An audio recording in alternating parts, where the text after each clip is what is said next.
सहनाववतु सहनौ भुनक्तु सह वीर्यं करवावहै तेजस्विनावधीतमस्तु मा विद्विषावहै। ओम शांति शांति शांति।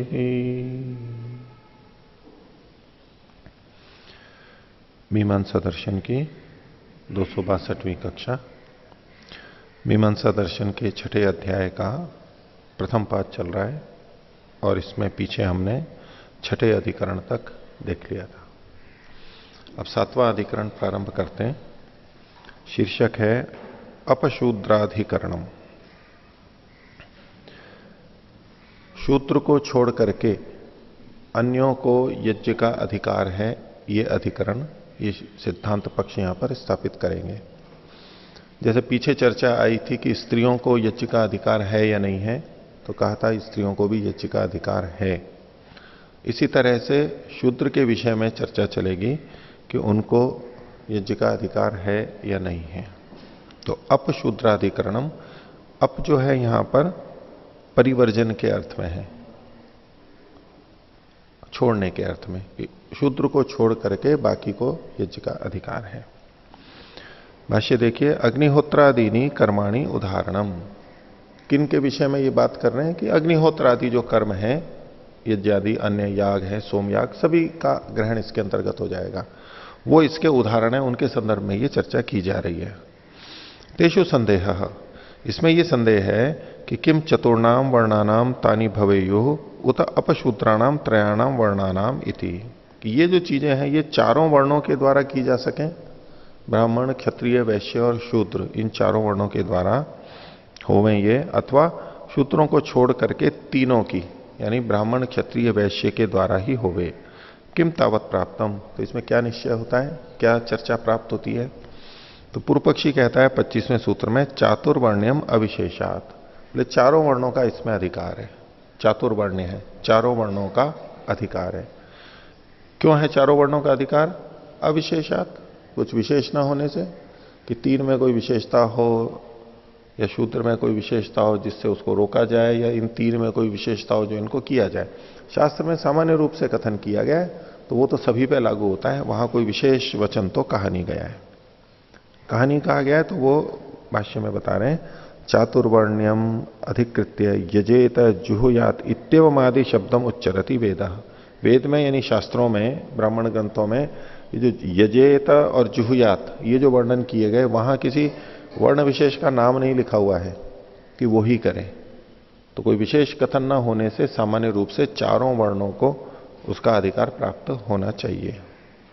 कुतः, क्यों? तो हेतु वही है, अविशेषात, उसको खोल रहे हैं। न ही कश्चित विशेष उपाधीय थे, ये जो विधान करने वाले वाक्य हैं, यहां किसी वर्ण विशेष का कथन, ग्रहण, उपादान नहीं किया गया है।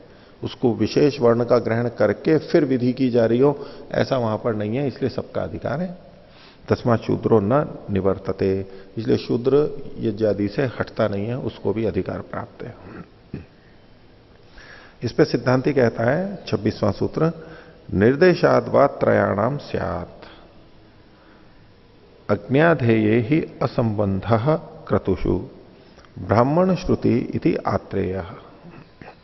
तो निर्देश के कारण से तीनों का ही होवे, आत्रेय के मत में ये तीन को ही इसका अधिकार होवे।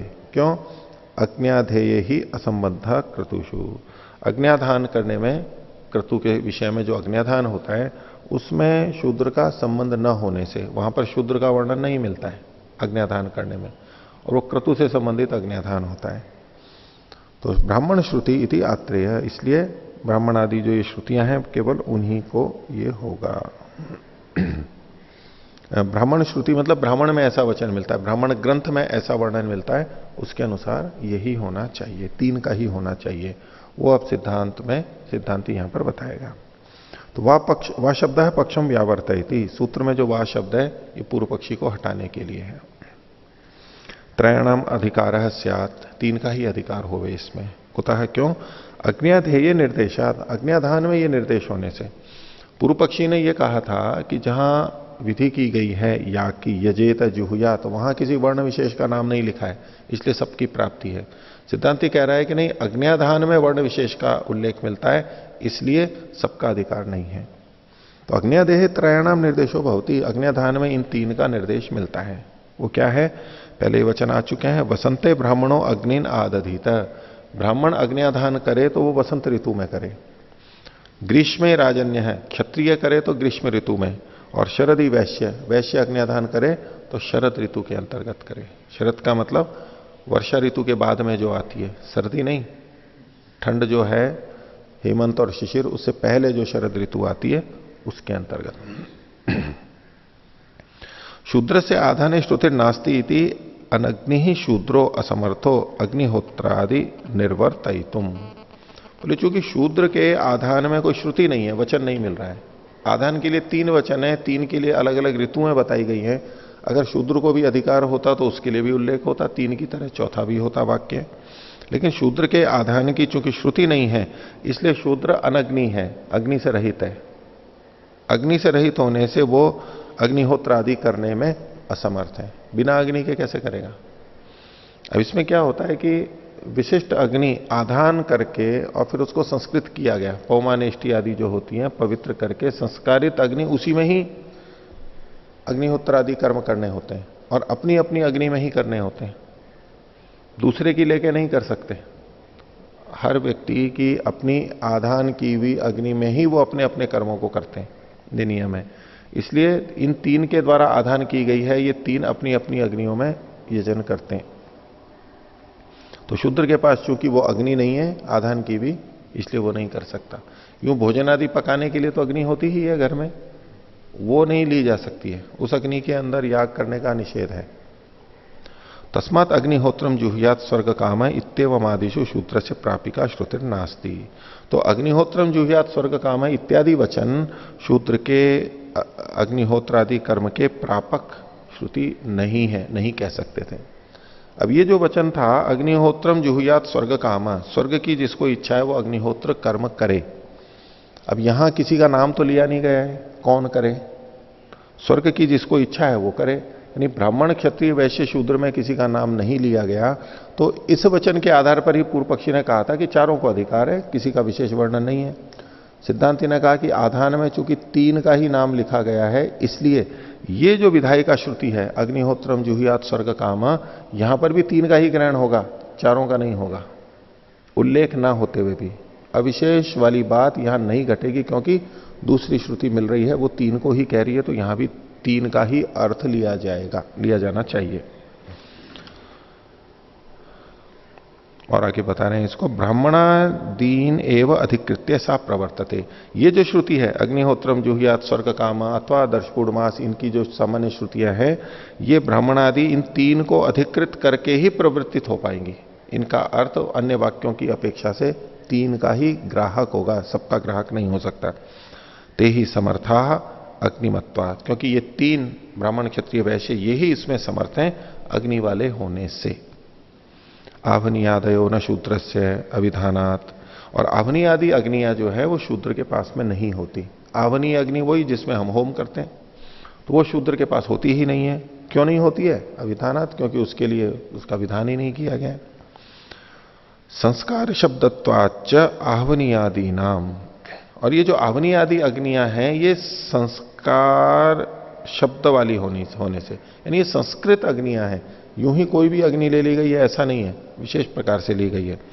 ये आवनी आदि अग्नि ये संस्कार शब्द है, संस्कारित अग्नि के लिए ही ये प्रयोग किए जाते हैं शब्द। हर किसी अग्नि के लिए नहीं किए जाते कि कोई भी अग्नि ले ली और उसमें आहुति दे दी और कह दिया कि ये मेरे लिए मेरी आवनी अग्नि है, ऐसे नहीं है। वो संस्कार पूर्वक ही होता है। तस्मात् अनधिकृतो अग्निहोत्रादिषु शूद्र इति आत्रयो मुनिर मन्यते स्म, इसलिए अग्निहोत्र आदि में शूद्र अनधिकृत है, उसका अधिकार नहीं है, ऐसा आत्रेय मुनि मानते थे। इसके अंदर आधान की भी अग्नि में ही होम करना चाहिए। इसके लिए एक सामान्य बात कहते हैं कि जैसे संतानोत्पत्ति के लिए गर्भाधान अपनी ही पत्नी में किया जाता है, दूसरे के में नहीं होता है, सामान्य नियम जो है। इसी तरह से अग्नि में भी होम अपनी ही अग्नि में किया जाता है, अपनी ही संस्कृत अग्नि में किया जाता है, ये नियम इन्होंने बना रखा है। इसलिए शूद्र दूसरे की अग्नि लेकर के उसमें होम नहीं कर सकता है। आगे 27वां सूत्र, इस पे पूर्व पक्षी कहता है निमित्तार्थे न बादरी ही तस्मात् सर्वाधिकारम स्यात्। बोले ये जो वचन आपने पीछे कहा था, वसंते ब्राह्मणों अग्निम आदधित, 3 वर्णों का उल्लेख किया, जिसके आधार पर आप कह रहे हो 3 को ही अधिकार है। तो बोले यहां तो केवल निमित्त के रूप में कथन किया गया है, निमित्तार्थ है ना, ये कथन केवल निमित्त बताने के लिए है कि किसको किस ऋतु में करना है, किस ऋतु में किसको करना है, केवल ये बताने के लिए है। यहां आधान की विधि थोड़ा ना की जा रही है, ये तो निमित्त केवल बताया जा रहा है। और जो आधान की विधि है वहां तो किसी वर्ण का उल्लेख नहीं है, वो तो सामान्य रूप से सभी के लिए प्राप्त है। अगर ये विधि होती वसंते ब्राह्मणों अग्निम आदधिता, तब तो कह सकते थे कि यहां केवल 3 का ही अधिकार है। जहां अग्न्याधान का वचन है वहां पर अविशेष कथन है, तो सबकी प्राप्ति है। और यहां इनके लिए निमित्त बताया जा रहा है, तो इन 3 के लिए निमित्त बताया जा रहा है, शूद्र के लिए कोई निमित्त नहीं है। इसका यह भी तो अर्थ ले सकते हैं कि वो कभी भी कर सकता है। आधान का निषेध तो न हो गया है इससे। पूर्व पक्षी ऐसा कह रहा है, सिद्धांति ने तो कहा था कि ये 3 का उल्लेख है, इसलिए तो वो आधान वाली पंक्ति को भी इन 3 वर्णों से युक्त ही जोड़ करके कह रहा था। मैंने कहा कि ये तो कोई बात नहीं हुई, यहां तो केवल निमित्त कथन किया जा रहा है। तो बादरी आचार्य मुनि इस बात को कहते हैं निमित्तार्थे न बादरी तस्मात् सर्वाधिकारम स्यात्, इसलिए सबका अधिकार है इसके अंदर। कैसे? भाष्य देखिए, यदुक्तम अनधिकार शूद्र से इति तन्ना, जो आपने कहा कि शूद्र का अग्न्याधान में और याग आदि करने में अधिकार नहीं है, वो बात आपकी ठीक नहीं है। क्यों? सर्वम ही अर्थिनम अधिकृत्य यजेत इति उच्यते। जो भी अर्थी है, चाहने वाले हैं, उनको अधिकृत करके याग का विधान किया गया है। क्या विधान किया गया? अग्निहोत्रम जुहुयात स्वर्ग कामः, जो स्वर्ग की कामना करता है ये अर्थी है। तो जो भी स्वर्ग की कामना करता है वो यज्ञ कर सकता है। तो शूद्र भी स्वर्ग की कामना करता है, तो वो क्यों नहीं यज्ञ कर सकता है उसको भी? तो अर्थिना सर्वम ही अर्थिनम अधिकृत्य यजेत इत्युच्यते, ये जो कुछ भी है अर्थी को अधिकृत करके यजन का विधान किया। पंक्ति क्या कह रही है? अग्निहोत्रम जुहुयात स्वर्ग कामः, स्वर्ग की कामना वाला अग्निहोत्र से यजन करे। तो जो अर्थी है वो कर सकता है। वहां शर्त क्या गिनाई गई? कौन कर सकता है? वही जो स्वर्ग की कामना करता है। भाई व्यायाम करे, कौन करे? जो स्वस्थ रहना चाहता है वो व्यायाम करे, ये कथन कर दिया गया। तो जो भी स्वस्थ रहना चाहता है वो व्यायाम कर सकता है। तो ऐसे ही सुख की कामना, प्रीति की कामना, सुख साधनों की कामना तो हर कोई व्यक्ति करता है, हर मनुष्य करता है, प्राणी मात्र भी करता है, लेकिन मनुष्यों तक सीमित है ये तो कोई भी कर सकता है। तो अर्थी होने से यजेता उसको सबको प्राप्त है, वो यजन कर सकता है। असति प्रतिषेध वचने शूद्रात् न व्यावर्तेता, तो चूंकि यहां पर शूद्र का प्रतिषेध वचन नहीं है, इसलिए शूद्र को इससे हटा नहीं सकते आप। हाँ, 3 के लिए विशेष कथन किया गया है, वो निमित्त बताया गया है केवल, कौन कब करे। बाकी शूद्र का निषेध थोड़ा किया गया इससे। अब सिद्धांत ये मान रहा था कि इन 3 का कथन है तो शूद्र का निषेध हो गया। अगर शूद्र को स्वीकृत होती तो उसका भी उल्लेख हो जाता। अब इसी वाक्य को देखने के लिए दोनों की अलग अलग दृष्टियां हैं। इसी पे आगे चर्चा चलेगी कि आखिर इन शब्दों से निकलता क्या है, कैसे हम इसमें ठीक निर्णय निकालें, क्या चीज होनी चाहिए। तो असति प्रतिषेध वचने शूद्रात् न व्यावर्तते यत्तु असमर्थो अज्ञाभावात इति। और जो आपने ये कहा था कि वो शूद्र अग्निहोत्र आदि करने में असमर्थ है क्योंकि उसमें उसके पास अग्नि का अभाव है, ये जो आप हेतु दिया था, बोले स्यादेव अस्य अग्नि ही अर्थ प्राप्त काम श्रुति परिगृहीतत्वा। तो इसको तो इस अग्नि की प्राप्ति हो ही जाएगी, अर्थतः प्राप्ति हो जाएगी, स्वभावतः ही प्राप्ति हो जाएगी अग्नि की। कैसे प्राप्ति हो जाएगी? क्योंकि काम श्रुति के द्वारा परिगृहित होने से, क्योंकि जो काम श्रुति है स्वर्ग काम, उससे वो भी आ गया, शूद्र का भी उसमें ग्रहण हो गया। काम श्रुति परिगृहित तत्वात्, यागा नाम यहां पर अध्याय करते हैं कि यागों के काम की श्रुति से परिगृहित होने से। याग का ग्रहण कब होता है, परिगृहित कब होता है? जब कामना होगी। तो काम की श्रुति से याग का परिग्रह कहा गया है कि जब जब ये कामना हो तब तब आप ये कर लो, ये कामना हो तो ये कर लो। तो याग का परिग्रहण कामना के साथ में जुड़ा हुआ है, और कामना चूंकि शूद्र की भी हो सकती है, तो चूंकि उसको याग की प्राप्ति है, इस और याग बिना अग्नि के किया नहीं जा सकता है, इसलिए अर्थतः ही उसको अग्नि की भी प्राप्ति हो जाएगी। उसके लिए भले ही विधान ना कहा गया हो, चूंकि याग का विधान किया गया। अर्थ की प्राप्ति, अर्थ की इच्छा होने से, स्वर्ग की इच्छा होने से याग की प्राप्ति हो गई, और याग की प्राप्ति है वो बिना अग्नि के हो नहीं सकता, तो अर्थतः स्वभावतः अग्नि तो उसको प्राप्त हो ही जाएगी। क्योंकि अगर अग्नि प्राप्त नहीं कराओगे तो याग का जो विधान है वो उसका व्यर्थ हो जाएगा, इसलिए अग्नि तो बिना कहे भी प्राप्त हो जाएगी। ये किसी को कहा कि भाई इनको भोजन दो, तो भोजन दो तो कुछ पात्र तो अर्थतः प्राप्त हो ही गए हैं, बिना बर्तन के कैसे कराओगे? भाई इनको रोटी खिलाओ, अब रोटी खिलाओ तो वहां सब्जी और दाल तो अर्थतः प्राप्त हो ही गए हैं, वो भले ही ना कहे गए, और रोटी कही है तो रोटी तो किसी ना किसी के साथ में तो खाएगा वो। तो कुछ चीजें अपने आप प्राप्त हो जाती हैं कि इसके बिना ये हो नहीं सकता है, तो उसको अग्नि की प्राप्ति हो गई है, और अग्नि की प्राप्त हो गई तो वो भी योग्य हो गया। इसके ऊपर सिद्धांति कहता है अत्राह ननु अज्ञाधेय चोदना ब्राह्मणादि संयुक्ता न शूद्र से।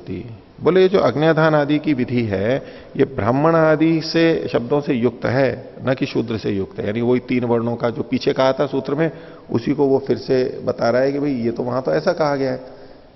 अब इसका उत्तर पूर्व पक्षी देता है उच्यते निमित्तार्थे न ताश्रुतयो न प्रापिका। वो जितनी श्रुतियां हैं वो निमित्त के रूप में कही गई हैं,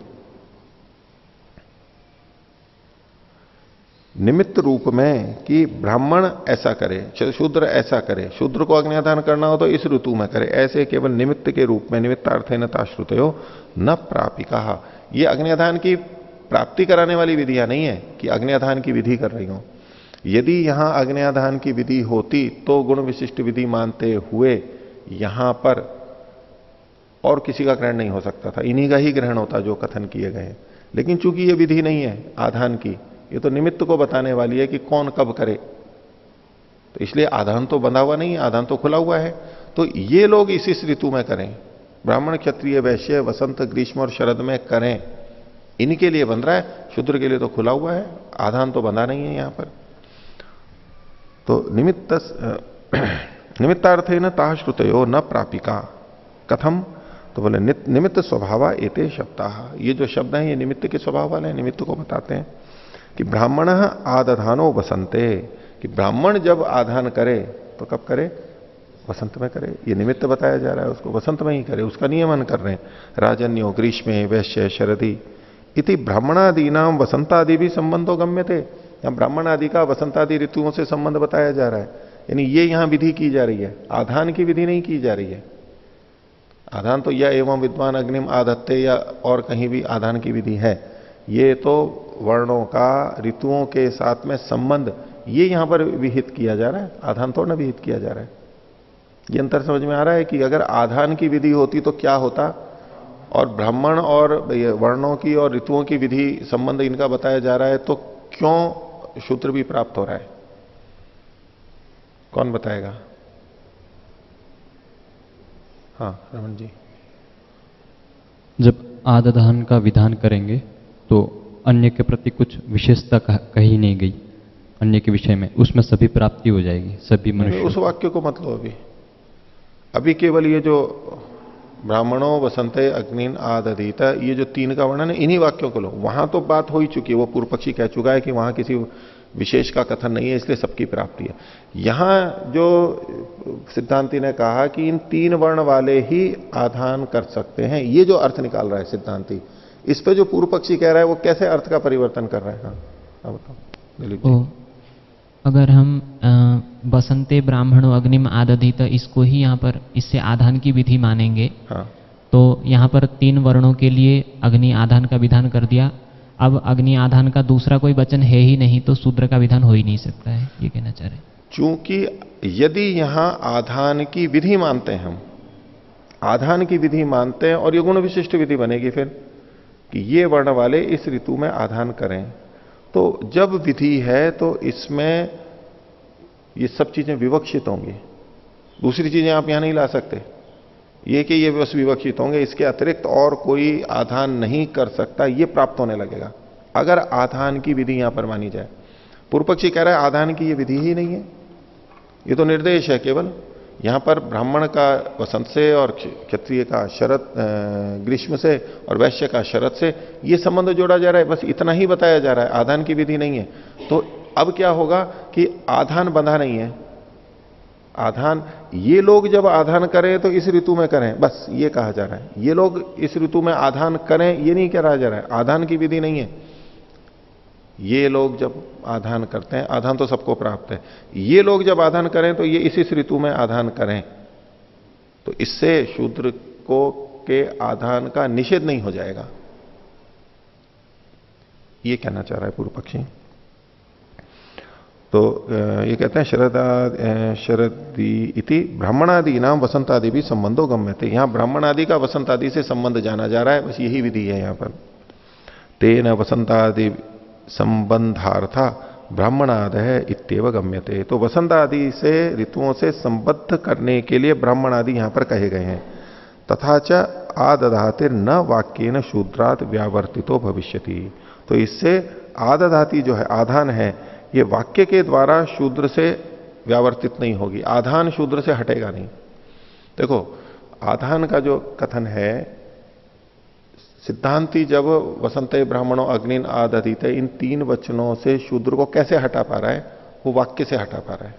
क्योंकि आदधित आधान करे, ये तो श्रुति हो गई आधान करे, लेकिन वाक्यस्थ जो अन्य शब्द हैं ब्राह्मण आदि, उस वाक्य के आधार पर वो हटा पा रहा है दूसरों को, कि इन वाक्यों में औरों का मतलब शूद्र का वर्णन नहीं है। तो ये कह रहा है कि ये जो आदधति है ये वाक्य से शूद्र को नहीं हटा सकती, केवल आदधाति, क्योंकि अन्य चीजों से जुड़ करके। तथा ऐसा होने पर न आदधातिर तथा च आदधातिर न वाक्य न शूद्रात व्यावर्तितो भविष्यति तस्मात् बादरी सर्वाधिकारम शास्त्रम मन्यते स्म इति गम्यते। इसलिए बादरी आचार्य ये मानते थे कि सभी को आधान का अग्नि का आधार है, ये शास्त्र कहता है। हाँ, यहाँ सूत्र में भी और इस भाष्य की अंतिम पंक्ति में भी बादरी ही सर्वाधिकारम शास्त्रम मन्यते ऐसा पूर्व पक्षी प्रस्तुत कर रहा है। पर सूत्र को देखने से ऐसा भी लग रहा है कि बादरी केवल ये मानते थे कि यह वाक्य निमित्तार्थ है, इसके आधार पर बादरी ने शूद्र को वहां पर अधिकार दिया या नहीं दिया ये नहीं समझ में आ रहा है। इसका आधार लेके पूर्व पक्षी ऐसा स्थापित कर रहा है, चूंकि बादरी ने इसको निमित्त वाक्य माना है इसलिए शूद्र का भी अधिकार होना चाहिए। उस तरह भी अर्थ लिया जा सकता है, लेकिन भाष्यकार का तो एकदम स्पष्ट है बादरी का, क्योंकि शैली ऐसी है। ये वरुण जी ऐसा कहना चाह रहे हैं कि निमित्तार्थ है ना बादरी ही, भाई बादरी चूंकि इसको निमित्त के लिए मानते हैं इसलिए पूर्व पक्षी उनका आधार लेकर के कह रहा है कि सर्वाधिकार है। बादरी आचार्य के मत में सर्वाधिकार है ये बात सिद्ध नहीं होती, ये कहना चाह रहे हैं। तो ऐसा नहीं, ये तो यहां शैली में तो ये इनका मत ही माना जाता है, क्योंकि और बादरी अगर इसको निमित्तार्थ मान रहे हैं तो भी सिद्ध हो जाएगा, क्योंकि बंधेगा तो है नहीं वो। बादरी अगर इसको निमित्तार्थ मान रहा है तो वो शूद्र को रोकेगा कैसे? उसके लिए कोई अन्य वाक्य निकाल लेंगे। नहीं निकाल लेंगे, वो आए तब ना, तो कोई ऐसा है नहीं। निकाल लेंगे ये तो संभावना में है, निकाल पाएंगे या नहीं पाएंगे ये क्या पता है या नहीं है ये क्या पता है, आएगा तो वो होगा। तो ये तो सीधा उसी का ही मान करके चलते हैं। आगे 28वां सूत्र, इस पर सिद्धांति कहता है अपि वा अन्यार्थ दर्शनात् यथाश्रुति प्रतीयेत।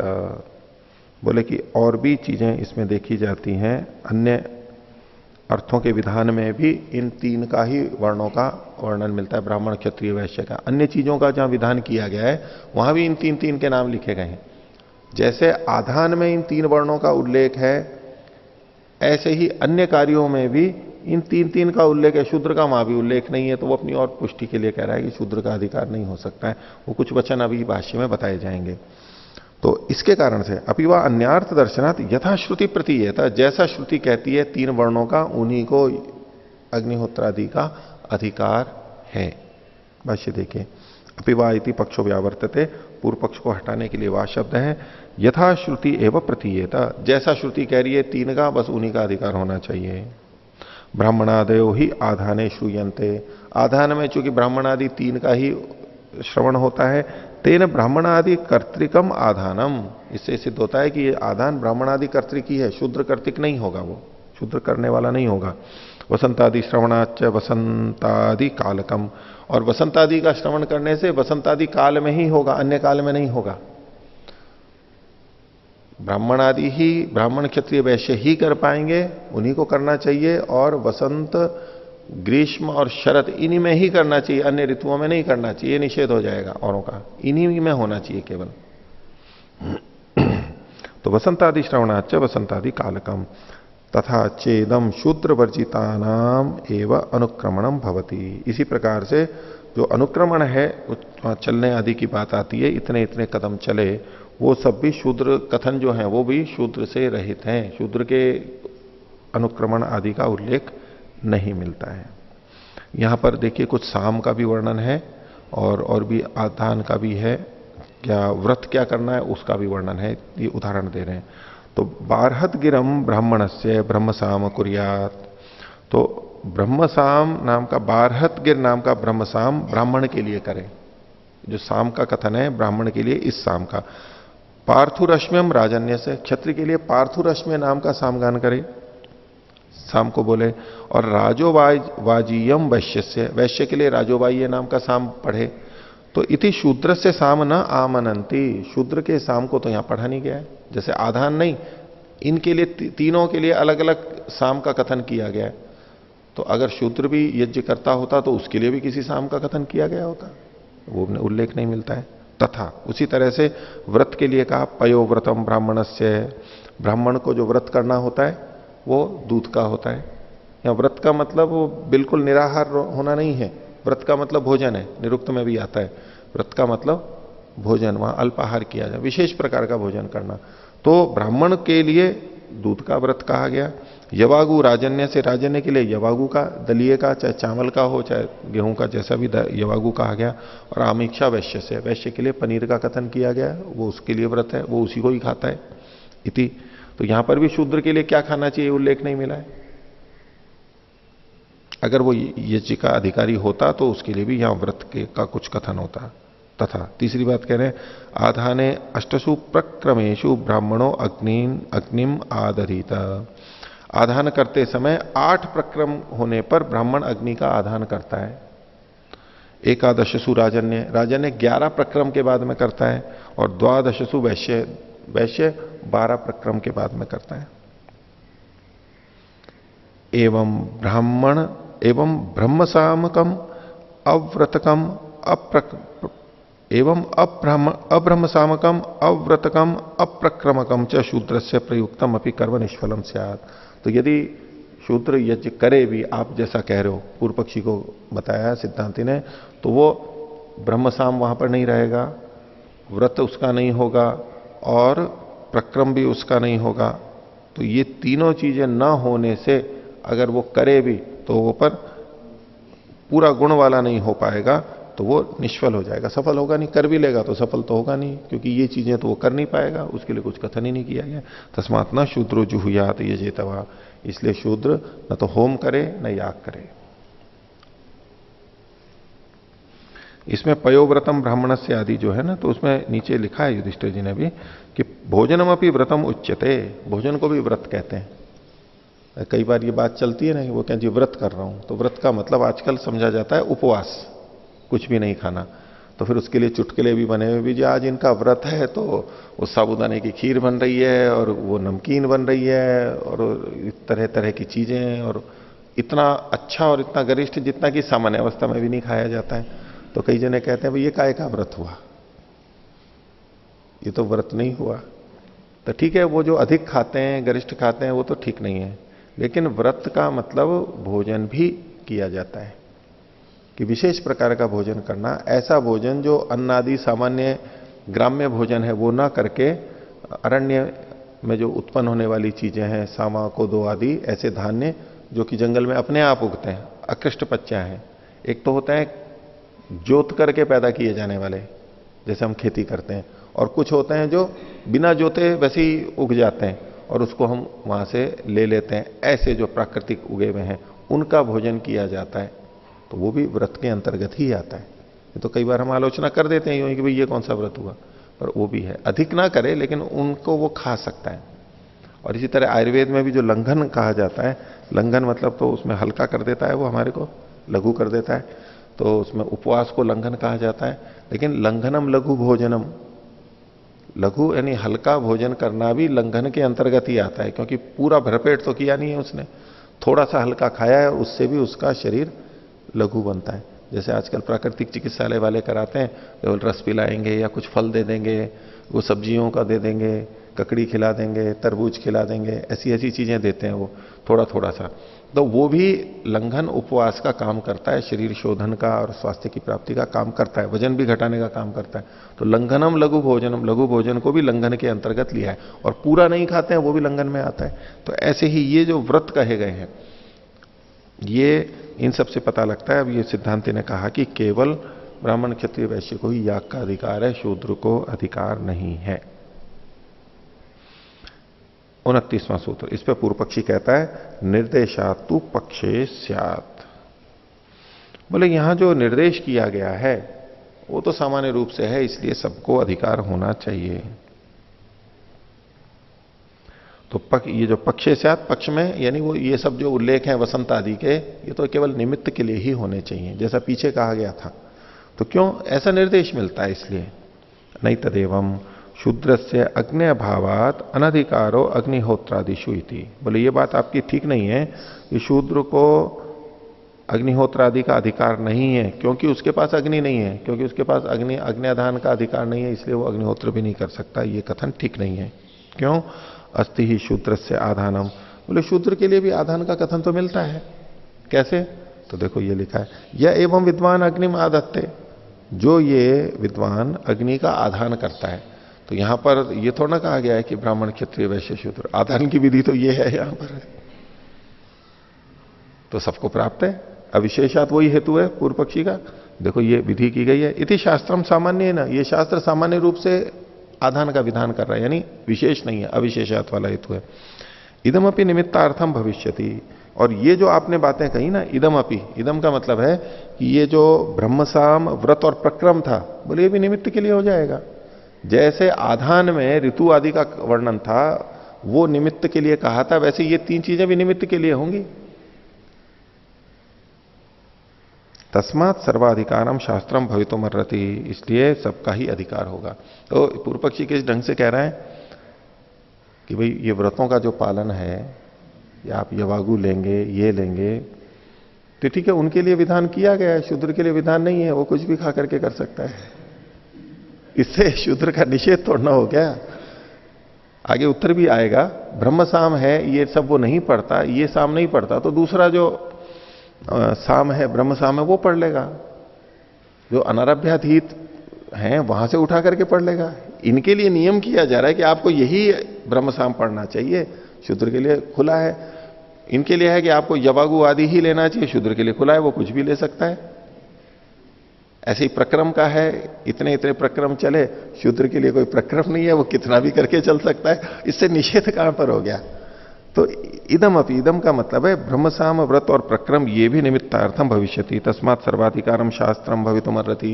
ये जो शास्त्र है आधान का, ये सबके लिए हो सकता है। इन्हीं वचनों से हम सबको अग्निहोत्रादि कर्म करने का अधिकार मान सकते हैं।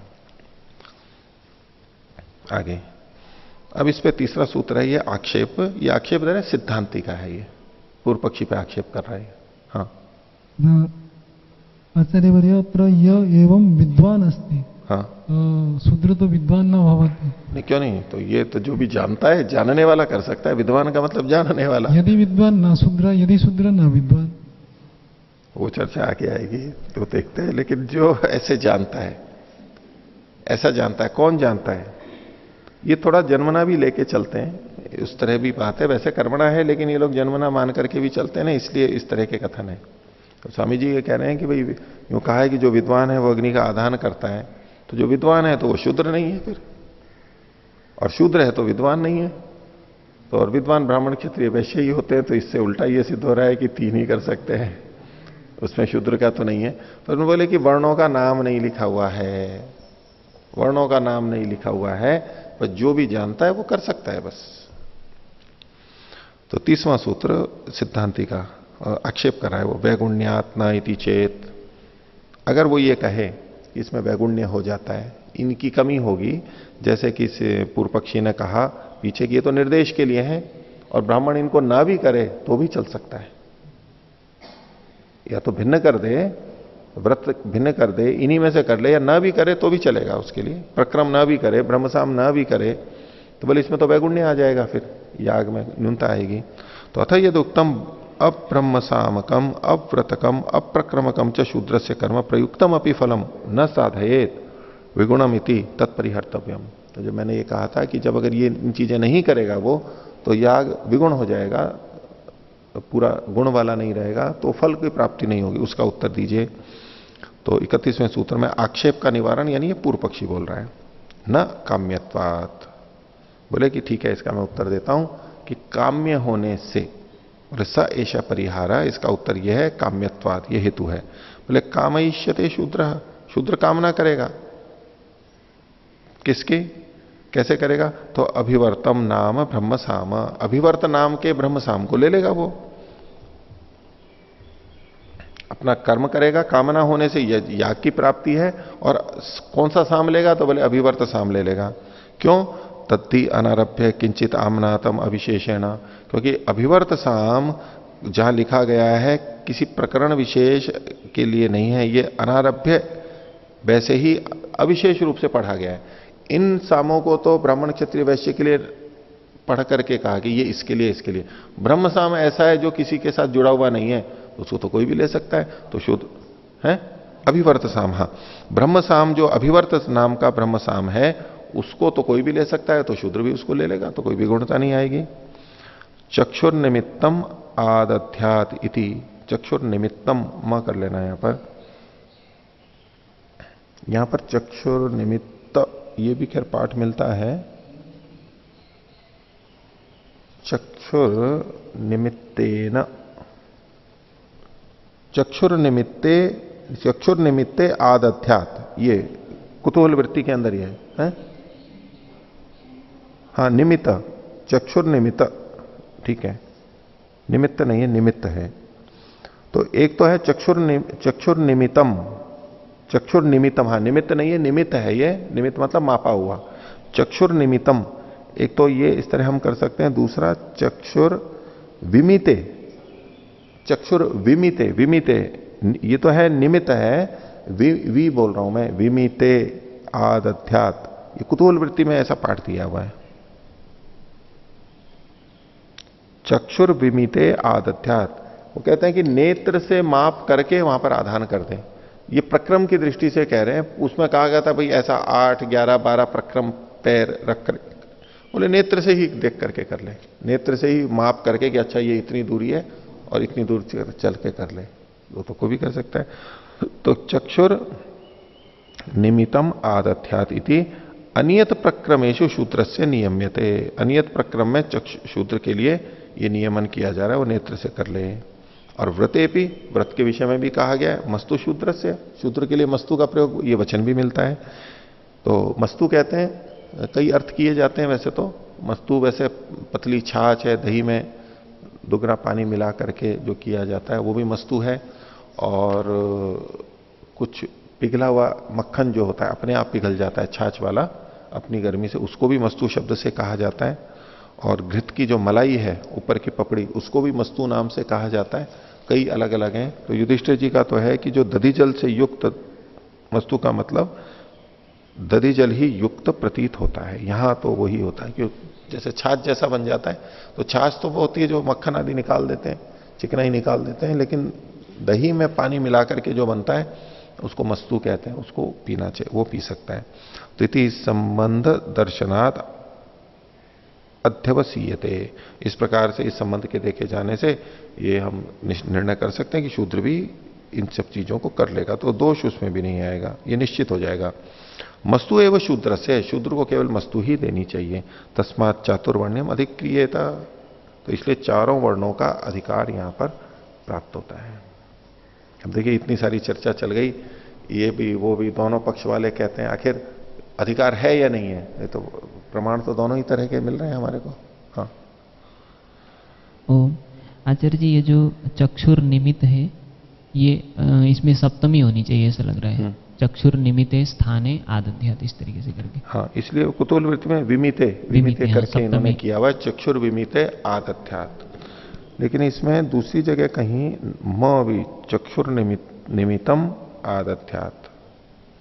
ये जो पीछे 1647 में जो आया था आधान के विषय में प्रक्रम में, तो वहां पर भी सप्तमी ही है कि आधाने अष्टसु प्रक्रमेशु अग्नि में आदधित, 8वें प्रक्रम में। तो यहाँ चक्षु विमिते उसके। ठीक है, दो पक्ष है, दोनों हो सकते हैं।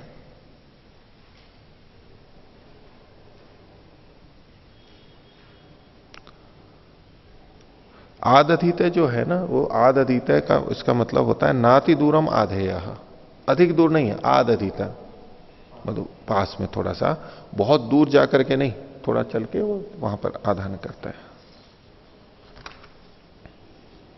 आगे 32वां सूत्र। अब इसमें फिर आक्षेप निवारण लिखा हुआ है, तो ये पूर्व पक्षी का ही है। पूर्व पक्षी उसको हटा रहा है।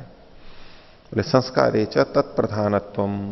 बोले ये जो चीजें कही गई हैं यहां पर पीछे, ये संस्कार में कही गई, इसमें संस्कार में प्रधानता है इनकी। जैसे कि जो बातें कही गई कि इस समय करे, ये ग्रहण करे, ये सब बोले पुरुष की प्रधानता है। व्रत करे, यवागु ले, ये ले, इसमें संस्कार है और ये पुरुष की प्रधानता है। संस्कारे च तत्प्रधानत्वात्, संस्कार को वहां पर कहा गया है। भाष्य देखिए, व्रते च विशेषो अवगम्यते तत्प्राधान्यम। तो वहां इस व्रत में तत्प्राधान्यम विशेषो अवगम्यते, उसकी प्रधानता यहां पर विशेष रूप से कही गई है। क्या क्या प्रधानता है? बोले पुरुष प्राधान्यम ही व्रते, व्रत में पुरुष की प्रधानता कही गई है। वो याग के लिए नहीं है, ये जो व्रत है वो याग के लिए नहीं है, वो पुरुष के लिए है।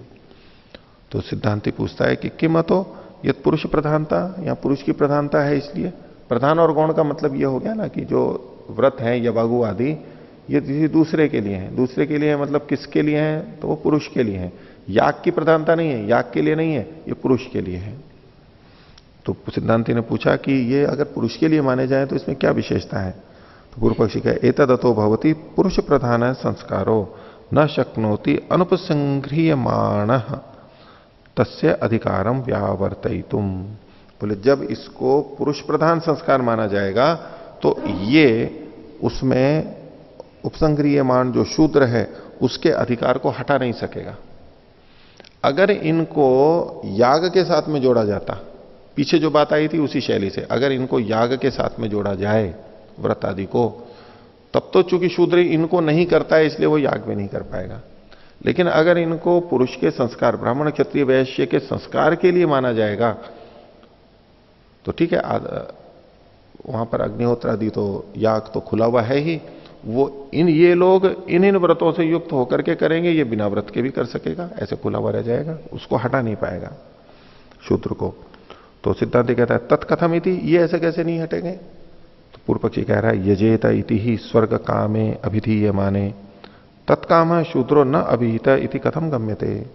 तो बोले यजेत, ये जो कथन किया गया है, यजेत इति ही स्वर्ग कामे अभिधीयमाने, स्वर्ग की कामना होने पर यजेत, ये जो कथन किया गया है, तो तत्काम शूद्रो, उसकी कामना वाला यानी स्वर्ग की कामना वाला जो शूद्र है, न अभिहिता, वो यहां नहीं कहा गया है, ये आप कैसे निकाल लोगे? स्वर्ग की कामना वाला शूद्र यहां नहीं कहा जा रहा है, ये आप कैसे निकाल सकते हो? वहां तो स्वर्ग की कामना वाला याग का निमित्त के रूप में कथन किया गया है, तो ये स्वर्ग की कामना वाला है, इसको यहां आप क्यों नहीं मानोगे? यानी उसका भी ग्रहण होगा।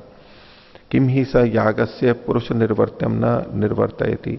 बोले याग का पुरुष के द्वारा किया जाने वाला, पुरुष निर्वर्त्यम मतलब पुरुषेण निर्वर्त्यम, पुरुष के द्वारा जो जो किया जा सकता है, उसमें क्या चीज है जिसको ये नहीं कर सकता है?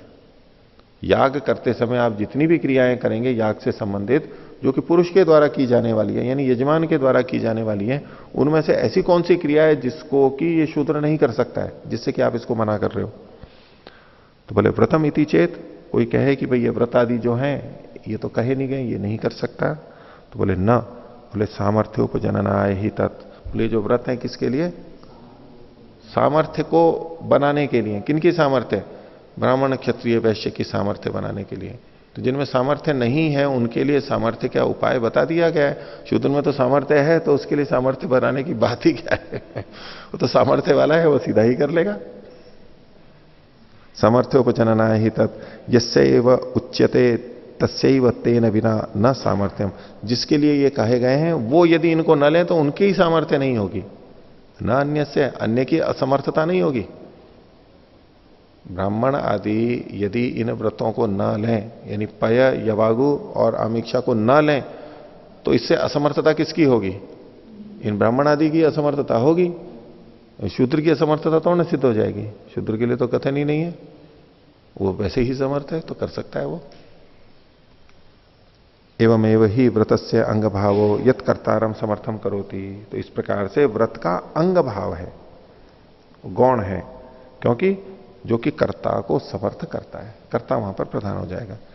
यस्य तु तेन न प्रयोजनम, जिसको उस सामर्थ्य बढ़ाने से कोई प्रयोजन ही नहीं है, वो वैसे ही समर्थ है, तो न तद अनपेक्ष यागम अभिनिर्वर्तयति। तो वो उसकी अपेक्षा करते हुए स तद अनपेक्ष वो उसकी अनपेक्षा करते हुए, यानी व्रतों की इन चीजों को न खाते हुए भी यागम अभिनिर्वर्तयति, याग को वो उत्पन्न कर देंगे। यानी शूद्र की सामर्थ्य अधिक है। तस्मादपि, म कर लेना इसको, तस्मादपि ना शूद्र वर्जम, इसलिए भी शूद्र को आप हटा नहीं सकते हो, वो भी याग कर सकता है।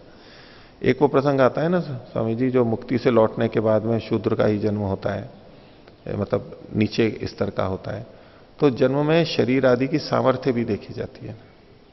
शूद्र की सामर्थ्य अधिक होती है शारीरिक, क्योंकि वो सेवा कार्य करता है, दिन भर सेवा कार्य करता है, उसका शरीर का सामर्थ्य खासतौर से ब्राह्मण और वैश्य से तो अच्छा ही होता है।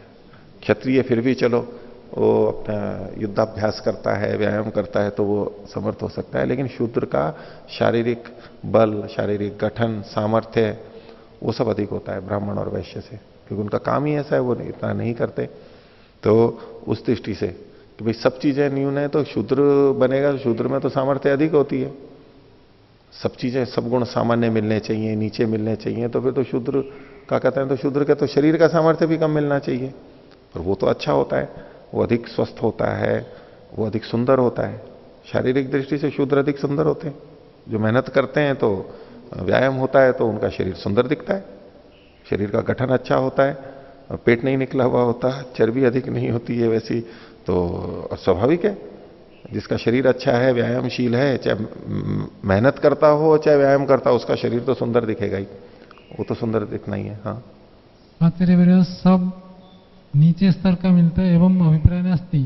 उनका कहेंगे मुक्ति से लौटते हैं उनको शूद्र जन्म होता है, जन्म मतलब सामान्य नहीं, वो निकृष्ट होता है, उस शूद्र को निकृष्ट के रूप में कहते हैं। निकृष्टम नास्ति सामान्यम अस्ति। नहीं सामान्य नहीं, वो उसको नीचे का मानते हैं, इतर प्राणी। उनका प्रतिपादन ऐसा है। वो जो लेख था उसमें मेरे को जैसा ध्यान आ रहा है, उसमें प्रतिपादन था कि निकृष्ट होता है, सबसे नीचा मिलता है, और शूद्र को सबसे निकृष्ट मान करके चल रहे थे। वो सारा वर्णन ही ऐसा है कि पहले शूद्र बनेगा, फिर वैश्य बनेगा, फिर क्षत्रिय बनेगा, फिर ब्राह्मण बनता है, सीधे नहीं बन सकता, ऐसा उनका कथन था। जबकि शूद्र सीधा ब्राह्मण भी बन सकता है, योग्यता के अनुसार जा सकता है। तो कम से कम शरीर की दृष्टि से तो और स्वास्थ्य की दृष्टि से तो स्वस्थ होते हैं। वो सदातुर वाली बात थी ना योग दर्शन की, तो ब्राह्मण और वैश्य तो सदातुर गिनाई दी है उन्होंने। अब आजकल के जो सारे आईटी वाले और बैठे बैठे काम करते रहते हैं, घंटों पढ़ते रहते हैं, वो तो सब बीमार पड़ते ही है ना, बहुत बड़ी तनख्वाह लेते हैं, और ताकि वो बड़े बड़े इलाज भी करवा सकें अच्छी अच्छी जगहों पे फिर उनके लाखों के इलाज भी होते हैं उनको जरूरत पड़ती है उन सब चीजों की। फिर कमर में दर्द होगा, फिर ये होगा, उसके लिए कुर्सी महंगी लेंगे, और फिर पट्टा लगाएंगे या कुछ और करेंगे, शल्य क्रिया करवाएंगे, ये सब चीजें उनके लिए होंगी। वो रोगों का आनंद लेते हैं और इसीलिए उनको वैराग्य ज्यादा होता है संसार से, क्योंकि रोग भोग वियोग ये होते हैं, तभी तो व्यक्ति वैराग्य की तरफ जाता है। रोग देख देख के नहीं, ये शरीर निस्सार है, कुछ नहीं है इसमें, जीवन का आनंद ही नहीं लेते। और शरीर ही अच्छा नहीं है, उनको लगता है कि तो क्या है शरीर, ये है वो है वो है, छोड़ने लायक है। तो रोगों की अधिकता होने से व्यक्ति को वैराग्य हो ही जाता है, कष्ट देख करके वैराग्य हो जाता है, दुख देख करके। तो ये जो बात उस तरह से पूर्व पक्षी की है वैसे, लेकिन एक सामान्यतया भी देखते हैं ना, तो जो श्रमिक वर्ग है वो अगर उसको खाना भी ठीक मिल रहा है सामान्य, अब वो कुपोषण से युक्त है और बहुत ही है और वो शराब पी रहा है और व्यसन कर रहा है तो एक अलग बात है, उन चीजों को तो हटा दो। लेकिन अगर वो व्यसन नहीं कर रहा है और सामान्य भोजन भी उसको मिल रहा है तो वो अधिक स्वस्थ रहते हैं, अधिक सुंदर दिखते हैं, शारीरिक सामर्थ्य उनकी अधिक होती है। बुद्धि दृष्टिया एव कथ्यते न तो शरीर दृष्टिया कथ्यते। बुद्धे महत्वम अधिकम। बुद्धि है तो स्वस्थ शरीर में ही तो स्वस्थ बुद्धि रहती है। भवति। अब ये अच्छी बुद्धि हो गई, आईटी तो हो गए, अब आत्महत्याएं ज्यादा कौन करते हैं? तलाक किन में ज्यादा होते हैं? घरों में झंझट किन में ज्यादा होते हैं? इन्हीं प्रबुद्ध वर्ग में ही तो ज्यादा होते हैं। छोटी छोटी बात को लेकर के आपस में विवाद होते हैं। जो श्रमिक वर्ग हैं उनमें ऐसा नहीं होता, और होता है तो मारपीट ज्यादा होती है। लेकिन वहां एक और बात होती है, पुलिस स्टेशन गच्छन्तु तत्र पश्यन्तु केशव अधिकम भवति। नहीं, वो शराब आदि अधिक पीते हैं, जुआ खेलते हैं, इसलिए उनमें परस्पर ये झगड़े वगड़े ज्यादा होते हैं। लेकिन आप यूं अंदर का तनाव देखो ना, बौद्धिक भी, जो आजकल शिक्षक वर्ग है या तो प्रबुद्ध वर्ग है, आप चाहे उसको ये कंप्यूटर वाले ले लो सारे के सारे, या मैनेजमेंट वाले ले लो, प्रबंधन ले लो, इन पे तनाव रहता है, और प्रसारण वाले ले लो, मीडिया वाले ले लो, इन सब के अंदर विशेष तनाव होता है, दबाव होता है समाज का, औरों का, अपेक्षाओं का, ऊंचे पद पे रहते हैं, ये अधिक दिक्कत करते हैं इनको। और उनके घर के संबंध बिगड़ने का एक बड़ा कारण होता है कि वो अपने व्यवसाय को, कैरियर को उनको अधिक महत्व देना ही पड़ता है मजबूरन। इतना बड़ा वेतन देते हैं, अब घर पे पत्नी को और बच्चों को समय नहीं दे सकते। घूमने जाना है, कार्यक्रम है, कह भी देते हैं कि हाँ आऊंगा, जन्मदिन है, ये है, और वो आते नहीं है। और वो इसी बात को लेकर के हो जाता है कि आप आते ही नहीं हो, ध्यान ही नहीं देते हो। अब ये तनाव का कारण बन जाता है उनके, और उसको सहन नहीं कर पाते। और गोलियां, दवाइयां कौन ज्यादा खाता है? दवाइयां कौन ज्यादा खाता है? अमेरिका के लिए कहते हैं ना, उनकी वहां कितनी नींद की दवाइयां खाई जाती हैं। हमारे यहां तो इतने लोग नहीं खाते, यहां कम खाते हैं हमारे यहां। वहां नींद की गोलियां बहुत ज्यादा खाई जाती हैं, खपत उसकी बहुत ज्यादा है, और वो उसको ही स्वाभाविक मान लिया, वो नींद की गोली खा करके ही सोते हैं अधिकतर लोग। और मनोरोगी भी ज्यादा होते हैं। अमेरिका के लिए भी कहा जाता है कि 4 में से 3 व्यक्ति मनोरोगी हैं। हालांकि यहां पर भी हैं कुछ ना कुछ मनोरोग, और कभी ना कभी कोई मनोरोग में चला जाता है अपनी अपनी स्थिति में, कहीं अवसाद में चला जाएगा, कहीं अधिक उत्तेजित हो जाएगा, आक्रामक हो जाएगा। उसमें भारत का आंकड़ा मेरे को पता नहीं है। अर्चना जी, भारत का क्या आंकड़ा है, कितने रोगी होते हैं मनोरोगी सामान्यतः? कितने? 40%। अमेरिका से अच्छी स्थिति है। अर्थात 100 में से 40% मनोरोगी हैं। हम जो आसपास में रहते हैं उनमें मनोरोग कुछ ना कुछ, कम या अधिक, जिसको वो मनोरोग कहते हैं, और 40% लोग मनोरोगी हैं, कम या अधिक, जबकि हम उसको सामान्य रूप से देखते हैं। और अमेरिका में तो वहां के लिए कहते हैं कि 4 में से 3 यानी 75% लोग मनोरोगी हैं। स्थितियां ऐसी बन जाती हैं। अब वो इतने खाना पीना और जो भी है, तो जो आकांक्षाएं, अपेक्षाएं वहां पर रखी जाती हैं, फिर वो पूरी नहीं होती हैं, ऊंची ऊंची जो होती है। जैसे यूं कहा जाता है ना कि जो अधिक बुद्धिशाली होते हैं वो अधिक मनोरोगी बनते हैं। जिनकी सामर्थ्य अधिक है बुद्धि की, शरीर की, और उनके क्या लक्ष्य भी बहुत ऊंचे ऊंचे बन जाते हैं। समस्या वो होती है, और वो इतने बड़े लक्ष्य कर लेते हैं, सामर्थ्य तो अधिक है औरों से, पर लक्ष्य उसको और भी ज्यादा बड़ा बना लेते हैं, और उसको प्राप्त नहीं करने पर निराशा, हताशा, अवसाद और ये सब रोग, चिड़चिड़ाहट, ये उनमें ज्यादा आ जाती है। और एक ने की कम सामर्थ्य है और उसने लक्ष्य भी कम ही बना रखा है, तो वो अपने आप में संतुष्ट है, और ये बड़ा होते हुए भी अधिक अपेक्षा होने से वहां पर उसको समस्या है, संवेदनशील ज्यादा हो जाता। हाँ, भावनात्मक रूप से वो ज्यादा संवेदनशील होते हैं ना, हर छोटी छोटी बात को पकड़ते हैं। अब जो कम पढ़े लिखे हैं या तो कम बुद्धि है, किसी ने कुछ टेढ़ी मेढ़ी बात भी कह दी तो वो परेशान नहीं होता, बोले कह दिया ठीक है। ये तो सोचने लगता है कि इसने ये बोला कैसे, ये कैसे बोला उसने, इसका क्या तात्पर्य है, इसके पीछे क्या सोच होगी, उस विचार को पकड़ लेगा, विश्लेषण करता रहेगा, बोले जरूर इसके पीछे कुछ ना कुछ होगा, और वो आशंका में, कुशंका में चले जाते हैं कि पता नहीं जरूर हो। अब फिर उसको वो आशंका में ही देखने लगता है, अब उसके आगे के वाक्य भी उसको आशंका में ही लगने लगते हैं, तो वो और ज्यादा रोगी बनते हैं, उनके लिए और समस्या होती है। तो ये बात नहीं है कि अधिक बुद्धिशाली व्यक्ति वो अधिक ब्राह्मण या तो ज्यादा स्वस्थ बनते हैं। जैसे तीखा चाकू उंगली को अधिक काट सकता है, वो खतरा वहां पर ज्यादा है। लेकिन इसका बुद्धि का निषेध नहीं कर रहा हूं, बुद्धि तो प्राप्य ही है। उचित ढंग से प्रयोग किया जाए तो हम बहुत तेजी से जाते हैं, बहुत तेजी से जाते हैं, उसमें तो ठीक है। आचार्यवर्य यथा व्यक्ते दोष भवति तत् जातु दोष न भवति। ठीक है, खासूची वैयाकरण वैयाकरण से दोष नास्ति तत्र। ठीक है, ठीक है, दुर्दृढ़ मीमांसा का मैं मान रहा हूं ना उस बात को। लेकिन एक जो सामान्य रूप से मिलता है, जो आज समाज में देखा जा रहा है, कुछ चीजों को देखा जा रहा है, तो उसमें जैसे कि आप धन की दृष्टि से भी देखेंगे तो बोले अधिक निर्धन कौन है? निर्धन व्यक्ति अधिक निर्धन है या धनवान व्यक्ति अधिक निर्धन है? यस्य तृष्णा विशाला, जिसकी कामना अधिक है वो निर्धन कहलाएगा। उसको लगेगा मेरे पास तो ये कम है, मेरे पास ये कम है। जो ये सोच रहा है कि मेरे पास कम है, ये भी नहीं है, ये भी नहीं है, ये भी नहीं, वो तो निर्धन ही तो हुआ। अब वो जो वास्तव में निर्धन है वो तो सोच रहे हैं कि हाँ ठीक है, और वो बड़े बड़े हैं, करोड़पति अरबपति हैं, उनको और बड़ी चीजें चाहिए, हेलीकॉप्टर और हवाई जहाज नहीं है मेरे पास में, तो निर्धन ही तो हुआ। क्योंकि उसको अभाव लग रहा है अपने जीवन में, तो वो निर्धन हुआ। तो इसी तरह से इनमें भी लगेगा। चलो देखो, तो इसमें हमने 32वें सूत्र का भाष्य देख लिया। आगे देखिए 33वें की भूमिका। पूर्व पक्षी कह रहा है एवं न प्रापकाणी श्रवणानी इत्युक्तम। श्रवणानी इत्युक्तम, न में बड़ी की मात्रा कर लेना, श्रवणानी इति उक्तम। बोले ये जो श्रवण थे, जो सिद्धांति ने कहे थे कि ब्राह्मणों वसंते और ये ब्रह्मसाम और अलग अलग नाम लेके, बोले ये जो श्रवण है ये प्रापक नहीं है। तो इसमें कहते हैं शक्यते तु कर्तुम प्रापका वक्तुम प्रापकाणी। ये सिद्धांति बोलेगा कि नहीं, इनको प्रापक कह सकते हैं हम। तो पूर्व पक्षी कह रहा है न च सूत्रकार है न तत्व्यपतिष्ठम। सूत्रकार ने ये नहीं कहा है कि ये प्रापक है, आप कह रहे हो, सूत्रकार ने नहीं कहा है ये। तो सिद्धांत कह रहा है नैमित्तिकेषु अपि तेषु सत्सु शक्य एव सूत्र पर्युदासो वक्तुम इति न तद आत्रितम। तो बोले कि ये नैमित्तिक होते हुए भी इनमें शूद्र को हटाना ये कहा जा सकता है, इसलिए न तदादृतम, इसलिए सूत्रकार ने कहा नहीं है। क्योंकि सूत्रकार को भी पता था कि भाष्य से ही ये पता लग जाएगा कि ये शूद्र हट जाता है, इसलिए उन्होंने सूत्र में नहीं कहा।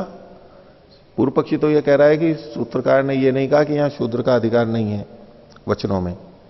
वो कह रहे कि सूत्रकार ने तो इसलिए नहीं कहा, उसको पता था कि इन वाक्यों से हो ही जाता है, तो उसको सूत्र में कहने की क्या जरूरत थी। हित्वंतरम व्यपदिष्टम व्यपदिष्टम, तो इसलिए अब इसमें दूसरा हेतु प्रस्तुत किया जा रहा है।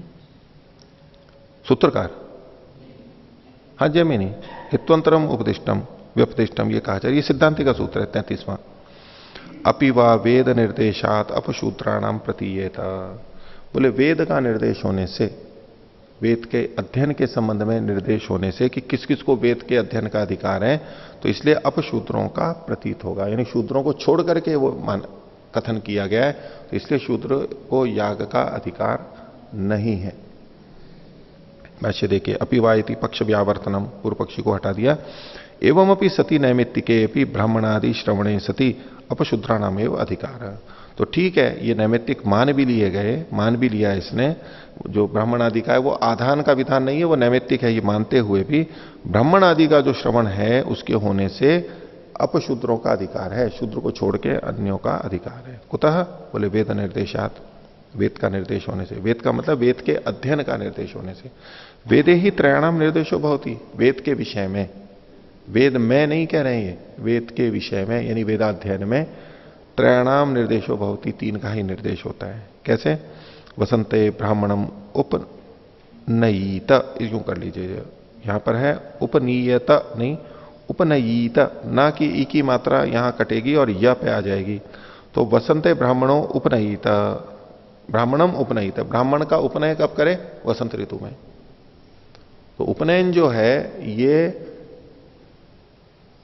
वेद के अध्ययन के पूर्व में किया जाता है। तो उपनयन मतलब जनेऊ करना, तो जनेऊ का उनको अधिकार है, यानी को वेद का अधिकार दिया जा रहा है, वेदाध्ययन का। तो वसंते ब्राह्मणम उपनयिता, ग्रीष्मे राजन्यम, ग्रीष्म ऋतु में क्षत्रिय को, और शरदी वैश्यम, शरद ऋतु में वैश्य का उपनयन करे इति। तो वेदाभावात असमर्थ है शूद्रो यष्टुम, और चूंकि वेद का अभाव है, शूद्र के लिए उपनय का अभाव है, इसलिए वेद का अभाव है, इसलिए वो याग नहीं कर सकता। यष्टुम है ये, तस्मा न अधिक्रियते क्रियेता, इसलिए उसका अधिकार यहां पर नहीं बनता, उसको अधिकृत नहीं किया जाता है।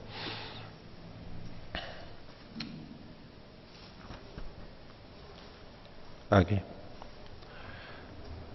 अब 34वां सूत्र है, यहां पर ऊ लिखा हुआ है, उत्तर पक्षी सिद्धांति, तो इसको ये पूर्व पक्षी का सूत्र है। ऊ काट लीजिए, पू कर लीजिए। तो गुणार्थित्वात न इति चेत, अगर पूर्व पक्षी ये कहे कि ये तो गुण के लिए है इसलिए ये लागू नहीं होंगे, तो गुणेन, गुण के द्वारा, गुणेन को खोल रहे हैं, सूत्र में जो गुणार्थी है तो गुण है, गुणेन अर्थी, तो गुणेन को करते हुए अध्ययनेन अर्थी शूद्रो अनुपनीत स्वयं उपेत्य अध्येष्यते, बोले कि गुण से यानी अध्ययन से जो इच्छुक है, जो अध्ययन करना चाहता है, ऐसा शूद्र भाई बिना जने पहने ही स्वयं अध्ययन कर लेगा। भाई इनको दूसरों को कहा कि यज्ञोपवीत नहीं होना चाहिए, इनको तीन को यज्ञोपवीत होना चाहिए, तो इन्हीं को वेद का अधिकार है। तो ये कह रहे हैं कि ठीक है, शूद्र को यज्ञोपवीत नहीं होगा, लेकिन वेद तो अध्ययन कर ही सकता है, वो अध्ययन करने की उसकी इच्छा है तो कर सकता है, बिना जने पहने भी कर सकता है, तो अध्ययन का तो अधिकार फिर भी है उसको, वो कर सकता है। तो तथा अस्य सामर्थ्यम जनिष्यते इति, इस तरह बिना यज्ञोपवीत के भी वेद पढ़ के उसकी सामर्थ्य हो जाएगी और वो याग कर सकेगा। इस पे सिद्धांति कह रहा है संस्कारस्य तदर्थत्वात् विद्यायाम पुरुष श्रुति ही, बोले ये जो संस्कार है ये उसी के लिए है, वेदाध्ययन के लिए, उपनयन का, और विद्या में उसके पुरुष की श्रुति है, विद्या करने में पुरुष का कथन किया जाता है।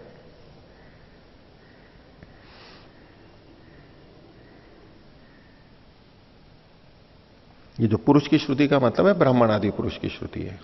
भाष्य उच्यते विद्यायाम एव एषा पुरुष श्रुति, ये जो पुरुषों का कथन है ये विद्या में है, ये पुरुष ही इस विद्या को पढ़ सकते हैं, वेद को पढ़ सकते हैं।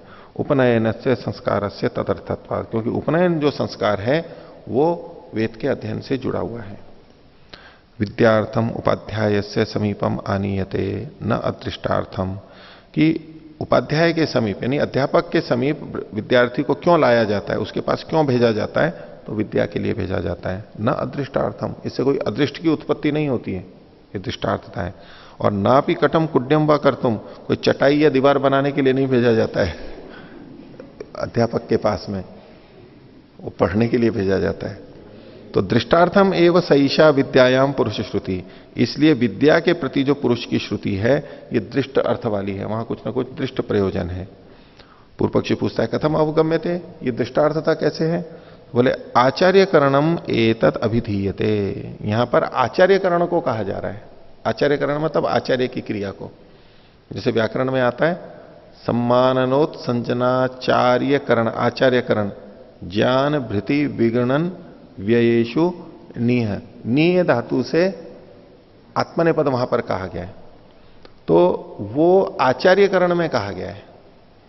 यानी ये जो उपनयन किया जाता है इससे बच्चे का संस्कार नहीं, इससे आचार्य का संस्कार होता है, तभी तो वो आचार्य बन पाता है। बच्चों का प्रवेश होता है विद्यालय में, इससे विद्यालय और अध्यापक अध्यापक कहलाते हैं, विद्यालय विद्यालय कहलाता है। तो बोले ये आचार्यकरण के अंदर है। तो आचार्यकरणम एतद अभिधीयते, बोले कुतः आत्मनेपद दर्शनात्, आत्मनेपद यहां पर कहा गया है। आत्मनेपद देखिए ये जो वचन है ना, वसंते ब्राह्मणम उपनयीता, उपनयीता कौन करेगा ये उपनयन, आचार्य करेगा। और उपनयीता में आत्मनेपद है तो किसके लिए कर रहा है, वो स्वयं के लिए कर रहा है, बच्चे के लिए नहीं कर रहा है। उपनयन उसके लिए नहीं कर रहा है, बच्चे के लिए, अपने लिए कर रहा है। और उसमें अपने ब्रह्मचर्य सूक्त में भी आता है आचार्यो ब्रह्मचर्येण ब्रह्मचारिणम इच्छते, आचार्य ब्रह्मचारी की इच्छते, इच्छा करता है, वो आत्मनेपद है, यानी अपने लिए इच्छा करता है कि ब्रह्मचारी को लेंगे तो मैं आचार्य बन पाऊंगा, नहीं तो आचार्य कैसे बनूंगा। ये ब्रह्मचारी बने, ये पढ़ें किस लिए, ताकि मैं आचार्य बन सकूं। आत्मनेपद है वहां पर, उसी दृष्टि से ये कहा गया है। और यहां भी आत्मनेपद है। तो जो उपनयन करता है वो ये आचार्यकरण के कारण से यहां पर आत्मनेपद आया हुआ है, और वो आत्मनेपद है तो वो आचार्य पे में फल दिखेगा ना कि बच्चे के अंदर। तो कुतः आत्मनेपद दर्शनात् कथम पुनर् नयति ही आचार्यकरणे वर्तते, बोले जो नीय प्रापणे है नयति नीय धातु ये आचार्यकरण में कैसे विद्यमान है? तो बोल रहे उत्तर दें तदर्थ संबंधात उपनयनम आचार्यकरण प्रयुक्तम, ये जो उसके प्रयोजन से संबंध से अर्थ के संबंध से उपनयन जो है वो आचार्यकरण से प्रयुक्त है। आचार्यकरण करने के लिए वो किया जा रहा है, क्योंकि आचार्यकरण करना है इसलिए उपनयन किया जा रहा है। वेदाध्यापन च आचार्यो भवति, और आचार्य कैसे होता है? जब वो वेद का अध्यापन कराता है।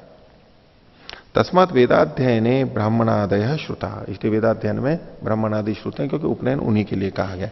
शूद्र से न श्रुतम वेदाध्ययनम, यह जोड़ लेना इसमें, वेदाध्ययनम, शूद्र का वेदाध्ययन सुना नहीं जाता है। अतो अवेदत्वात् असमर्थ शूद्रो नाधिक्रियते इति, इसलिए वेद का अध्ययन न होने के कारण से शूद्र असमर्थ है, इसलिए वो याग आदि नहीं कर सकता, ये सिद्धांति ने कहा। अब 36वां सूत्र है, ये पूर्व पक्षी का है।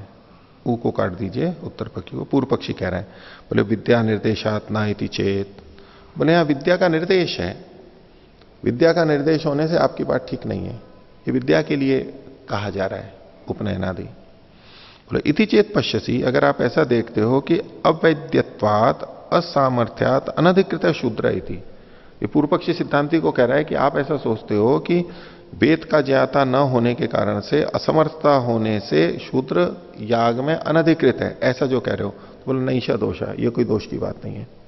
ये यहां क्या लिखा है? अवैद्यत्वात्, वैद्य न होने से। वैद्य होने से मतलब वो चिकित्सा वाला वैद्य नहीं है यहां पर। विद्याम अधीते वेदवा, जो विद्या को पढ़ता है या जानता है उसको वैद्य बोलते हैं, और वैद्य को वैद्य भी इसीलिए बोलते हैं कि वो जानकार होता है, जानने वाला होता है, इसलिए वो चिकित्सा का जानने वाला होता है, वो तो आप अध्याहार करते हैं, लेकिन जानने वाला होता है, और चिकित्सा हर कोई व्यक्ति नहीं कर सकता, वो जानकार ही कर सकता है, क्योंकि बड़ी सूक्ष्मता की बात होती है। जितना लिखा है पढ़ा है, रोगी को देख के समझ करके फिर कुछ करना बोलना, वो बहुत बुद्धि की और समझ की अपेक्षा रखता है, नहीं तो ठीक नहीं कर सकते। कितने भी परीक्षण आजकल हो जाते हैं, उसके बाद भी उन परीक्षणों को देख करके भी सब चिकित्सक सबकी चिकित्सा नहीं कर पाते, वो देख करके भी निर्णय नहीं करते। वो चिकित्सक की अपनी समझ और बुद्धि ऐसी विशेष होती है कि कोई तो कर देता है, कोई नहीं कर पाता है। वो समझ जाता है कि हाँ ये चीज है और ये चीज नहीं है, तो वो बहुत जानने वाला होना चाहिए, इसलिए चिकित्सक को वैद्य कहा जाता था। यहां वैद्य का मतलब जानने वाला एक सामान्य रूप से कथन किया गया है। तो नैष दोषा, सिद्धांति ने, पूर्व पक्षी ने कहा कि इसमें कोई दोष नहीं है। विद्या निर्देशात, ये विद्या निर्देशात सूत्र वाला अंश है, सूत्र में जो विद्या निर्देशात है उसी को उल्लेखित किया, अब इसको खोल रहे हैं। विद्याम निर्देक्षति, बोले वो स्वयं विद्या का निर्देश कर लेगा। कैसे? अनुक्ताम अपि अध्येष्यते इति, शास्त्र में भले ही उसके पढ़ने का कथन नहीं किया है, लेकिन फिर भी खुद पढ़ लेगा। पढ़ना ही तो है, जिसको पढ़ना है शास्त्र में भले ही नहीं लिखा है, पढ़ तो सकता है वो, तो पढ़ लेगा, वहां भले ही नहीं लिखा हो। शक्यते ही अनुक्ताम अपि अध्येतुम, अगर शास्त्र में उसके पढ़ने का उल्लेख नहीं किया गया तो भी पढ़ सकता है वो, तो पढ़ लेगा, इसमें क्या बात है, बिना कह कथन के भी पढ़ लेगा। तस्मात चातुर्वर्ण से अपनी अधिकार है, चारों वर्णों का अधिकार है, वो सब वेद पढ़ सकते हैं, इसलिए यज्ञ भी सब कर सकते हैं। इस पर पूर्व सिद्धांति कहता है 37वां सूत्र, अवैद्यत्वात् अभावः कर्मणि स्यात्, चूंकि वो अवैद्य है यानी जानता नहीं है, इसलिए कर्म में उसका अभाव हो जाए, वो कर्म को ठीक तरह नहीं कर पाएगा। भाष्य देखिए, न चैतदस्ति शूद्रो अध्येष्यते, ये बात ठीक नहीं है कि शूद्र भी पढ़ लेगा। प्रतिषिद्धम अस्य अध्ययनम, उसके अध्ययन का तो देखो शास्त्र में निषेध किया गया है। शूद्रेण न अध्येतव्यमिति, शूद्र को के द्वारा अध्ययन नहीं किया जाना चाहिए।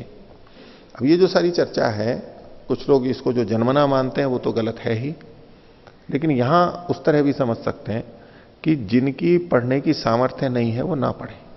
कुछ चीजें ऐसी होती हैं जिसको हर व्यक्ति नहीं पढ़ पाता है, बौद्धिक क्षमता नहीं होती है, तो उसको पहले से ही है कि भाई आप ये मत पढ़ो। अब जैसे व्याकरण है, व्याकरण पढ़ना कितना कठिन हो जाता है। अब हर कोई आए कहे जी मैं व्याकरण पढ़ूंगा, उसकी सामर्थ्य नहीं है, वो लगा रहता है, कितने जने लगे भी रहते हैं, लेकिन वो पढ़ नहीं पाते, उससे उनको कुछ विशेष हो भी नहीं पाता है, ऐसे ही समय चला जाता है उनका। आप पढ़ भी लोगे समझ में तो आएगा नहीं, पढ़ ही नहीं पाओगे, बस यूं ही समय चला जाएगा। इससे अच्छा है कि जो चीज आप कर सकते हो उसको पढ़ो और वो काम करो। इस रूप में वो निषेध है, अवसर के रूप में नहीं, जो जो समर्थ है वो सब पढ़ सकते हैं। तो बोले शूद्रेण न अध्येतव्यमिति, शूद्र को यह अध्ययन नहीं करना चाहिए। अधियानस्य अपि अध्ययन फलम न भवति। अगर वो पढ़ भी लेता है तो अध्ययन का फल उसको नहीं मिलेगा, पढ़ भी लेगा तो फल नहीं मिलेगा उसको, यानी वो विद्या फलवती नहीं होगी, क्योंकि उसको समझ में ही नहीं आई है, उपयोग ही नहीं कर सकता है उसका। तो पढ़ भी लिया यूं शास्त्रों को, तो कोई वो पढ़ना नहीं कहलाएगा। तो अधियानम अपनी अध्ययन फलम ना भवती दोषश्च जायते, उल्टा उसमें दोष हो जाएगा, वो गलत ढंग से प्रयोग करने लगेगा। होता है कई बार ना, कई चीजों के अंदर। अब चिकित्सकों का ही उदाहरण दे देते हैं, वैद्यों का दे देते हैं। कई बार देखते हैं ना, पढ़ा हुआ है, कुछ आधुनिक चीजों को प्रयोग करने का अंदर रहता है ना, थोड़ा आधुनिक होते हैं, वैज्ञानिक होते हैं। तो आयुर्वेद कॉलेज से चिकित्सक बन के निकले। अब आयुर्वेद में तो सुई वगैरह का वैसा है नहीं, लेकिन आधुनिक विज्ञान से पता है कि देखो सुई लगा देते हैं तो एकदम से लाभ हो जाता है। अब मुंह में खिलाओ, पचेगा, जाएगा, तो देर लगती है ना। तो जल्दी लाभ करना हो तो क्या होता है, सीधा सुई लगाते हैं, इंजेक्शन से लगाते हैं। तो वहां पर उन्होंने अपरक भस्म और चूर्ण ली, पानी में घोली और उसको इंजेक्शन लगा दिया, और रोगी की हालत खराब हो गई। अब वो खून में अगर सीधी ये चीजें डाल दी जाए तो क्या होगा उसका। तो अगर नहीं पढ़ा है, नहीं समझे, वो गलत ढंग से करेगा तो और उल्टा हो जाएगा। पहले तो फलवती नहीं होगा, और होगा तो दोषप्रद हो जाएगा, कुछ ना कुछ उल्टा करेगा। इसलिए कुछ चीजें उस तरह की बुद्धि रखने वाले के लिए ही स्वीकार्य होती हैं, हर कोई नहीं कर सकता, ये तो समाज की हानि होती है उसमें, इस दृष्टि से निषेध है। तो अधियानस्यापि अध्ययन फलम न भवति दोषश्च जायते अतो अवैद्य है शूद्र, इसलिए शूद्र है वो विद्या वाला नहीं होता है। अब एक तो बात ये कही जाती है कि शूद्र कौन, जो पढ़ाने पर भी ना पढ़े।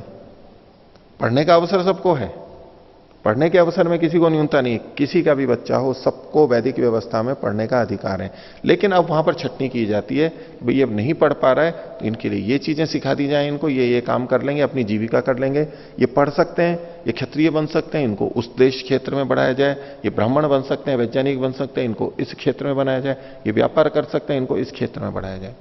आजकल भी जो बहुत सारी तकनीकें होती हैं कि भाई ठीक है ये नहीं पढ़ सकते, चलो सिलाई बुनाई सिखा दी, चलो बिजली का काम सिखा दिया, चलो ये कर दिया, वो करके अपनी सेवा कर लेते हैं, अपना जीवन चला लेते हैं। वो आगे पढ़ ही नहीं सकते, उनका अधिक वो सामर्थ्य नहीं है, कर नहीं सकते, तो उनकी आजीविका के लिए चीजें सिखा करके और वो समाज में सेवा करते हैं और उससे उनका जीवन चल जाता है, सेवा भी हो जाती है, सेवक भी हो जाते हैं। अब बड़ी बुद्धि वालों को इन कामों में लगाएं तो उसको वहां अच्छा नहीं लगेगा। आगे अस्य अभाव कर्मणि इति सिद्धम, इसलिए इसका शूद्र का इन कर्मों में अभाव है, ये सिद्ध होता है।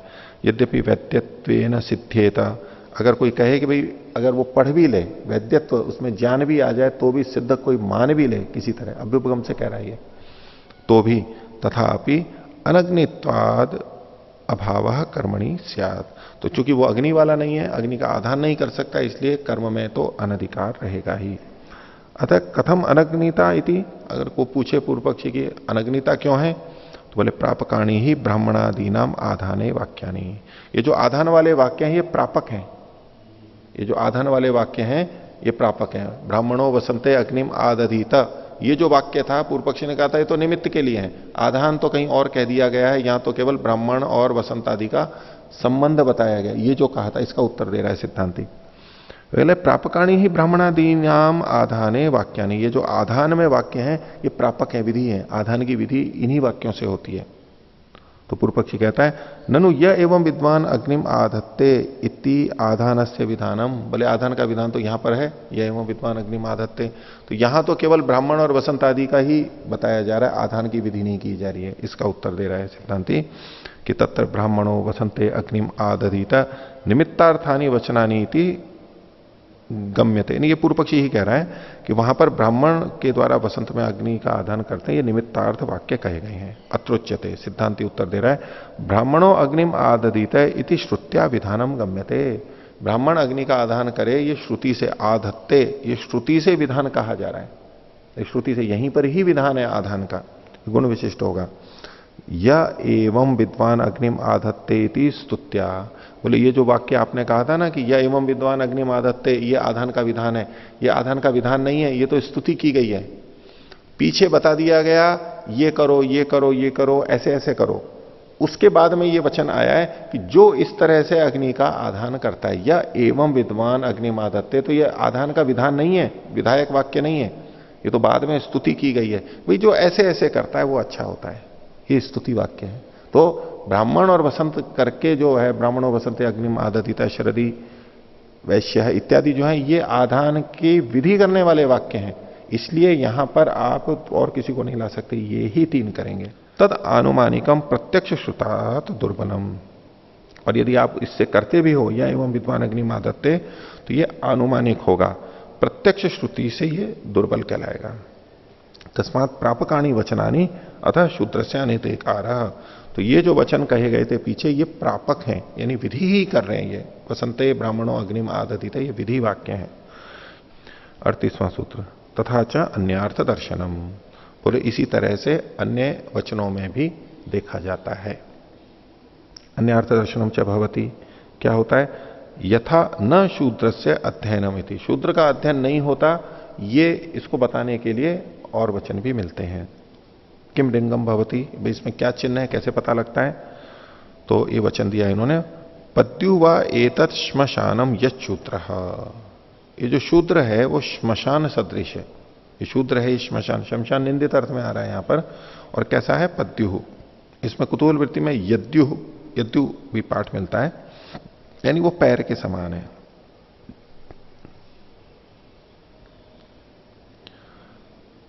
पैर वाला है, पैर वाला है मतलब चलता फिरता है, और निश्चय से ये शमशान है जो शूद्र है, जो शूद्र है वो शमशान के सदृश है। और उसमें आगे का तस्मात् शूद्र समीपे न अध्ययम, शूद्र के समीप में अध्ययन नहीं करना चाहिए। शूद्र को अध्ययन का अधिकार नहीं है, वो एक अलग ढंग से कहा गया। और यहां जो वचन कहा गया वो ये कि शूद्र के समीप भी नहीं पढ़ना चाहिए। क्यों नहीं पढ़ना चाहिए, जो कई जने इस बात को कहते हैं ना कि मंत्र बोलते हैं तो शूद्र के कान में भी नहीं पढ़ना चाहिए, और मनुस्मृति के जो प्रक्षिप्त श्लोक हैं उनके अंदर ये कि भाई शूद्र के कान में यदि वेद मंत्र चल जाए तो उसके कान में शीशा भर देना चाहिए इत्यादि जो बहुत कठोर शब्द लिखे हुए हैं, वो तो प्रक्षिप्त हैं। वेद का अधिकार तो सबको है, वेद में स्वयं लिखा है, यथेमाम वाचम कल्याणीम आवदानी जनेभ्य ब्रह्म राजन्याभ्याम शूद्राय चार्याय च स्वाय च चारणाय च, तो माने शूद्र का भी लिखा, सबका वहां पर लिखा हुआ है। तो वेद की वाणी तो सबके लिए साक्षात वेद कह रहा है, उस दृष्टि से नहीं देखिए। लेकिन यह है कि ये इसमें तस्मात् शूद्र समीपे न अध्ययम, वो सुन भी ना पाए इस तरह से, क्योंकि उसमें यह आशंका रहती है कि कुछ का कुछ समझ के कुछ गलत उपयोग कर लेगा, क्योंकि उसको पूरा तो समझ में आ नहीं रहा है, और उसका दुरुपयोग करके और फिर गलत कर देगा और समाज की हानि होगी। तो शूद्र का मतलब यहां पर है जिसकी बुद्धि ठीक नहीं चल पा रही है, समझ नहीं पा रहा है, उनके सामने भी इस तरह की बातें न रखे, नहीं तो वो कुछ का कुछ और कर लेगा। अब जैसे कई विषयों का प्रयोग किया जाता है औषधि में, चिकित्सा में, अब वो हर किसी को नहीं बताया जाता है। इसी तरह से कुछ दवाइयां हैं वो हर किसी को नहीं बताई जाती हैं, नहीं तो वो कोई उसका प्रयोग करने लगेंगे अनाप शनाप और बहुत हानि उठा लेंगे।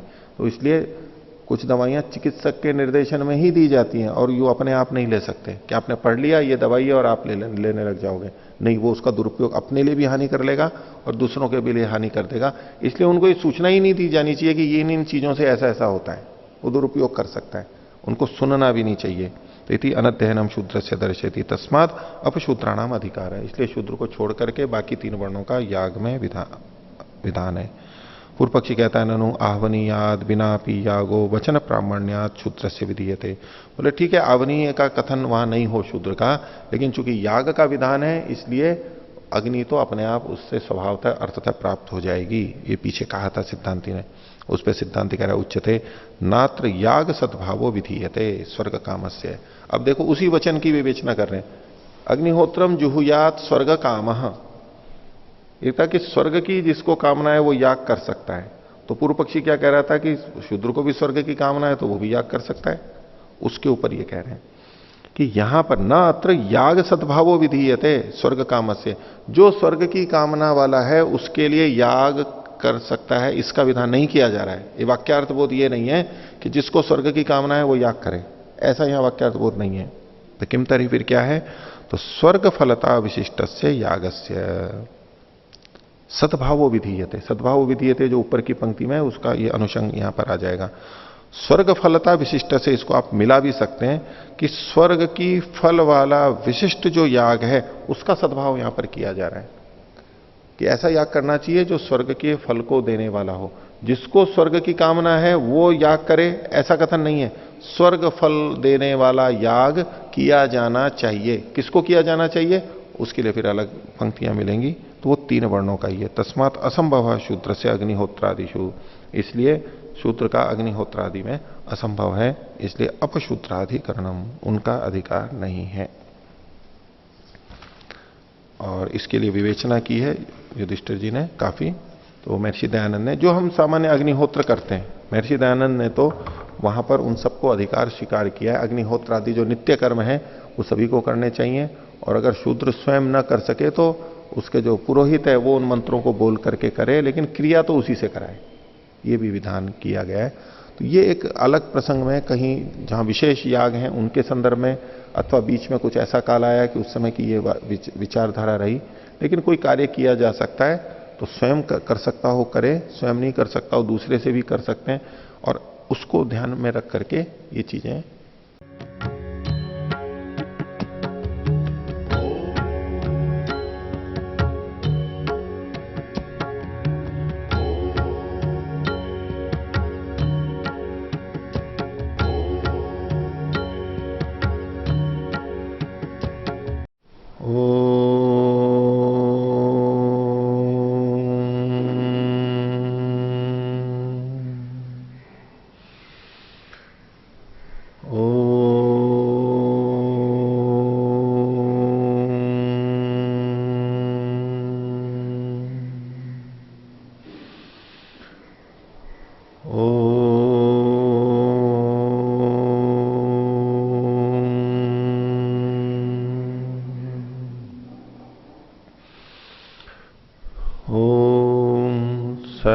सहनावतु सहनौ भुनक्तु सह वीर्यं करवावहै तेजस्विनावधीतमस्तु मा विद्विषावहै। ओम